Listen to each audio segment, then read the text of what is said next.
यह कहानी है एक गरीब पिता और उसकी बेटी की। एक बार वह गरीब व्यक्ति अपनी बेटी को उसके स्कूल से लेकर शहर के एक महंगे होटल में पहुंचा।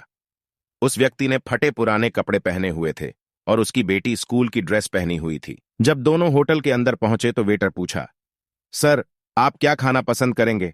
आप अपना ऑर्डर बता दीजिए। तब उस व्यक्ति ने कहा कि आप मेरे बेटी के लिए एक प्लेट पाव भाजी लेकर के आ जाइए बस। वेटर ने कहा, सर, आप कुछ नहीं लेंगे? आपके लिए भी कुछ लेकर आऊं? तो गरीब व्यक्ति ने कहा, मेरे लिए कुछ नहीं, आज मेरी बेटी के लिए पार्टी है। मैंने इससे वादा किया था कि अगर तुम इस जिले में 10th क्लास में टॉप करोगी तो तुम्हें मैं सबसे महंगे होटल में पार्टी दूंगा। तो आप सिर्फ बच्चे के लिए पाव भाजी ले आइए। वेटर ये बात सुनते ही दौड़कर अपने मालिक के पास गया और बोला कि सर, आपसे एक छोटी सी रिक्वेस्ट है कि आप मेरी सैलरी से पैसा काट लेना, लेकिन आज मैं चाहता हूं कि उस बच्ची के साथ उसके पिता को भी एक प्लेट पाव भाजी खिलाया जाए, क्योंकि उस बच्ची ने पूरे जिले में 10th क्लास में टॉप किया है। वह गरीब पिता है, ज्यादा पैसे नहीं होंगे, इसलिए कह रहा है सिर्फ बच्ची के लिए ले आओ। होटल के मालिक ने जब ये बात सुनी तो मुस्कुराते हुए बोला, तुम उसके पिता के लिए भी पाव भाजी लेकर जाओ, उसके लिए भी लेकर जाओ, पैसे मत लेना। 4-5 पाव भाजी पैक करवा कर ले जाओ और 2-3 किलो मिठाई भी लेकर जाओ और उनसे कहना ये पार्टी होटल की तरफ से है, आप ये मिठाई ले जाइए और जश्न मनाइए। जब वेटर ने 2 प्लेट पाव भाजी लेकर गया तो वह व्यक्ति चौंक गया और बोला, मैंने तो एक ही मंगाई थी, मेरे पास पैसे नहीं है। वेटर बोला, अरे सर, शर्मिंदा मत कीजिए, ये पार्टी होटल की तरफ से है। आपकी बेटी, हमारी बेटी ने टॉप किया है, ये मिठाइयां लेकर जाइए और जश्न मनाइए।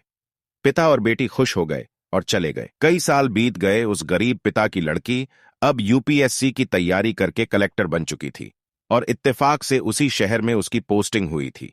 उस लड़की ने उस होटल में सूचना पहुंचा दी कि मैं उस होटल में लंच करने के लिए आ रही हूं। होटल के मालिक ने जब यह सुना तो होटल को पूरी तरह से सजावा दिया। गांव में ये बात पूरी तरह से फैल गई और कस्बे के सभी लोग उन्हें देखने के लिए आने लगे। कलेक्टर अपने पिता के साथ उस होटल में पहुंची। कलेक्टर ने होटल के मालिक से कहा कि शायद आप मुझे पहचाने नहीं, हम वही पिता पुत्री है जो कि हमारे 10th क्लास टॉप करने पर आपने मुझे पार्टी दी थी। हम वही पिता पुत्री हैं, आज फिर से आए हैं और आज पार्टी हम देंगे आपको, आपके पूरे स्टाफ को और पूरे गांव को, क्योंकि आपने गरीबी का सम्मान किया है। आपने उस दिन जो पार्टी दी थी, मुझे बताया कि मुझे कितनी और ऊंचाई तक पहुंचना है, कितनी और बड़ी मंजिल को छूना है। आपने एक नई प्रेरणा दी थी और आज मैं उसी प्रेरणा का एहसान चुकाने के लिए आई हूं। वो मैडम ये सब कहते जा रही थी और आंखों से आंसू बहती जा रही थी। यह कहानी हमें सिखाती है कि कभी भी किसी गरीब का मजाक मत उड़ाना। हो सके तो उसकी मदद करना, और अगर मदद ना कर सको तो उसका मजाक मत उड़ाना, क्योंकि वो सब देख रहा है। बनना है तो उसकी नजर में अच्छा बनिए। जहां भी रहिए कर दिखाइए कुछ ऐसा कि दुनिया करनी चाहे आपके जैसा।